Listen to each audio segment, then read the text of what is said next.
દિલ્હીના Indira Gandhi international IGI airport પર custom વિભાગને મોટી સફળતા મળી છે। 2 મુસાફરો પાસેથી 7.8 કરોડ રૂપિયાના સોનાના સિક્કા જપ્ત કરવામાં આવ્યા છે, જેનું વજન 10 કિલોથી વધુ હોવાનું કહેવાય છે। આરોપીઓ કાશ્મીરના રહેવાસી છે। કસ્ટમ વિભાગે જણાવ્યું હતું કે 5/2/2025ના રોજ નવી દિલ્હીના IGI એરપોર્ટ પર કસ્ટમ્સ વિભાગના એર ઇન્ટેલિજન્સ યુનિટે કાશ્મીરથી મિલાનથી ફ્લાઇટ AI 138 દ્વારા આવી રહેલા 2 પુરુષ મુસાફરોને અટકાવ્યા હતા।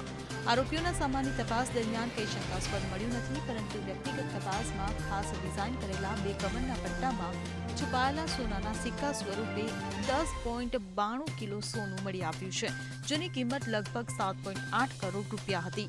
કસ્ટમ્સ એક્ટ 1962 હેઠળ વધુ તપાસ માટે મુસાફરોની અટકાયત કરવામાં આવી છે। Bureau report CN24 news. હવે જુઓ દેશ દુનિયાની તમામ ખબરો તમારી આંગળીના ટેરવે। ઉઠાવો મોબાઈલ અને Google Play Store પરથી ડાઉનલોડ કરો અમારી CN24 ન્યૂઝ મોબાઈલ એપ।